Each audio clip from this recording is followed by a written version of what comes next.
ফাঁসি ফাঁসি চাই, খুনি হাসিনার ফাঁসি চাই, খুনি হাসিনার ফাঁসি চাই, ফাঁসি ফাঁসি ফাঁসি চাই, ফাঁসি ফাঁসি ফাঁসি চাই, খুনি হাসিনার ফাঁসি চাই। ও ওলামায়ে কেরামের সম্মানহানি করার জন্য মিডিয়া ডেকে ডেকে বিভিন্ন ধরনের ভিডিও বানিয়ে অপপ্রচার চালাতো। ওলামায়ে কেরামদেরকে ফাঁসানোর জন্য এমন কোনো ষড়যন্ত্র নাই যে এই বেঈমান করে নাই।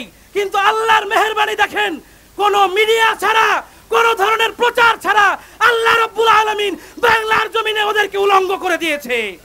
লজ্জার কারণে বাইরে বের হতে পারে না। আমরা এদেশের একটা দলকে একবার দেখেছি, তারা তাদের নিজের নামে ছাত্রলীগ নামে চলতো, এরপরে তারা আবার হাতুড়িলীগ নামে চলছে, এরপরে আবার তারা হেলমেট লীগ নামে চলছে, এরপরে তারা পুলিশ লীগ নামে চলছে, এখন আবার তারা হিন্দু লীগ নামে নামছে। আমরা তাদের এই বহুরূপী অনেকবার দেখেছি। এদেশের জনগণ আপনাদেরকে চেনে, আপনারা যেরূপই আসেন এদেশের তৌহিদ জনতা আপনাদেরকে রুখে দেবে ইনশাআল্লাহ।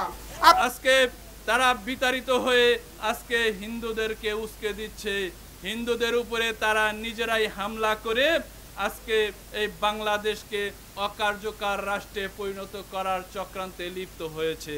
তাদের এই চক্রান্ত কোনোদিনই সফল হবে না, কোনোদিনই এই চক্রান্ত তাদের বাস্তবায়ন হবে না। তাদের ষড়যন্ত্রটা এতটাই ঘৃণিত, বাংলাদেশের কোনো মন্দির ভাঙাচোরা হয় নাই, হামলা হয় নাই, এই জন্য তারা ইন্ডিয়ার মন্দির ভেঙে সেইগুলো বাংলাদেশের বলে চালিয়ে দিতে চায়।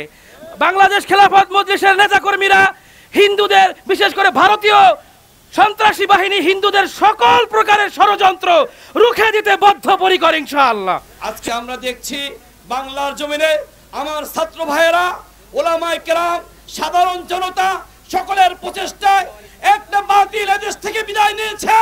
আমরা চাই আবারও যেন কোনো বাতিল শক্তি বাংলার জমিনে আবারও যেন তারা ক্ষমতা দখল করতে না পারে, ঠিক কিনা বলে?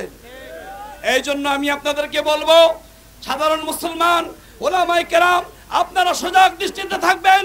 এখন আমরা দেখতে পাচ্ছি বাংলাদেশি ইসকনের সদস্যরা, আমাদের সংখ্যালঘু ভাইয়েরা, তারা মিথ্যে বিভিন্ন অপপ্রচার চালিয়ে এদেশে আবারও একটি ষড়যন্ত্র চালু করতে চায়।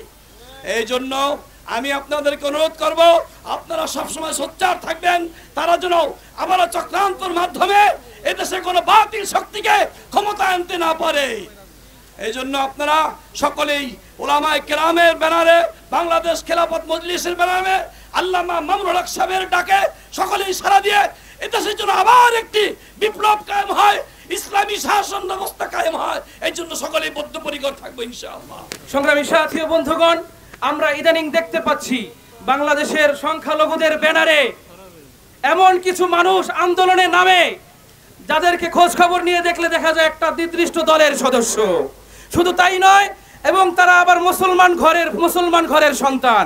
আমি ক্লিয়ার করে বলতে চাই, কেহ যদি মুসলমান হওয়ার পরে বিধর্মীদের কোনো ব্যানারে গিয়ে আন্দোলন করে, সে কোনোদিন মুসলমান থাকতে পারে না। আমি বলতে চাই, এই যে বাংলাদেশের বিভিন্ন জায়গায় মন্দির পাহারা দেওয়া হইতেছে, এই মন্দির কেন পাহারা দেওয়া হইতেছে? মুসলমানরা কি মন্দির ভাঙতে যায়? কি বলেন? না, মুসলমানরা মন্দির ভাঙতে যায় না, বরং হিন্দুরাই মন্দির ভাঙ্গার পরে মুসলমানদের ঘাড়ে এই দোষ চাপিয়ে দেয়, যাতে করে মুসলমানরা এই দোষ থেকে বাঁচতে পারে। এই জন্য হিন্দুদের মন্দির পাহারা দেওয়ার প্রয়োজন হয়ে দাঁড়ায়। কি বলেন, ঠিক কিনা? আজকে মুসলমান আমরা দেখেন, হিন্দু বৌদ্ধ এভাবে বিভিন্ন বিধর্মীদের ওদের সংগঠন আছে। এই সংগঠন ওরা চায় কিভাবে ইসলামকে দুনিয়ার থেকে বিদায় দেওয়া যায়, কিন্তু আমাদের মধ্যে মুসলমানরাও চায় এদের একটা অংশ কিভাবে ইসলামকে দুনিয়ার থেকে উৎখাত করা যায়। এরা ওই দল যাহারা হিন্দুদের সাথে একই সুরে সুর মিলিয়ে, একই তালে তাল মিলিয়ে, একই সাথে মিছিলে স্লোগান দিয়ে সামনে অগ্রসর হয়। ঠিক? আমরা আজকে খেলাফত মজলিসের ব্যানারে এখানে সমবেত হয়েছি। আমাদের মাদারীপুরের আমির খেলাফত মজলিসের পীর সাহেব চণ্ডীপুরদি ইতিপূর্বে এইখানে এই মাঠে একটা সমাবেশ হয়েছিল। তখন এই সমাবেশ এই মসজিদের ভিতরে পীর সাহেব বলেছিলেন দোয়ার মাধ্যমে এই মসজিদের ভিতরে শেষ করে দেই। আমি পীর সাহেবকে অনুরোধ করেছিলাম যে মসজিদের ভিতরে না, আমরা মসজিদের বাহিরে দাঁড়িয়ে কথা বলবো। কিন্তু সেই সরকারের ভয়ে আমরা মসজিদ থেকে বের হওয়ার পর্যন্ত সুযোগ পাই নাই। আল্লামা মামুনুল হকের মুক্তির দাবিতে আমাদের সেই সমাবেশ ছিল, কিন্তু সেই স্বৈরাচারী হাসিনা সরকারের বাহিনীর কারণে আমরা মসজিদ থেকে বের হইতে সাহস পাই নাই। আজকে আমরা বুক ফুলিয়ে মসজিদের বাহিরে আকাশের নিচে দাঁড়িয়ে কথা বলেছি।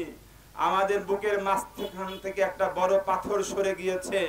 এই জন্য দিল থেকে আল্লাহ তাআলার শুকরিয়া আদায় করি, আলহামদুলিল্লাহ। গোটা বিশ্বের কাছে এতটা ঘৃণিত হয়েছে, সে যেইখানে আশ্রয় চায় তারা আশ্রয় দিতে অস্বীকার করে। সুতরাং আপনার মতো এমন ঘৃণিত নোংরা মানুষকে আমরা বাংলার জমিনে আর ফেরত চাই না। হ্যাঁ, ফেরত চাই এমন ভাবে আপনাকে বাংলার জমিনে এনে ফাঁসির কাস্টে ঝুলানোর জন্য ফেরত চাই। এবং ভারত সরকারকে বলতে চাই, অতি বিলম্বে আপনি সকল ষড়যন্ত্র বন্ধ করে হাসিনাকে বাংলাদেশে পাঠানোর ব্যবস্থা করুন। এবং এও বলতে চাই, আপনি একজন চা বিক্রেতা, বাংলাদেশ নিয়ে মাথা ব্যথার আপনার কোনো দরকার নাই। আপনাকে গবেষণা করতে হবে না, বাংলাদেশকে পরিচালনা করার জন্য যথেষ্ট শিক্ষিত লোক রয়েছে। কোন চাওয়ালার ডিরেকশন আমাদের বাংলাদেশ গ্রহণ করবে না। সেখান থেকে বাংলার জমিনে সর্বোচ্চ শাস্তি ফাঁসির কাস্টে ঝুলাতেই হবে ইনশাআল্লাহ। মুসলমান ভাইরা আমার, আমরা এক এবং ঐক্য হয়ে আল্লামা মামুনুল হকের হাতকে যদি শক্তিশালী করি, বাংলার জমিনে খেলাফত প্রতিষ্ঠা করে খেলাফতের আনন্দে আমরা উজ্জীবিত হব। আর কখনো আমরা এই দ্বিতীয় স্বাধীনতাকে কোন ফেসিবাদীর দ্বারা, কোন সন্ত্রাসীর দ্বারা কলঙ্কিত হতে দেব ইনশাআল্লাহ।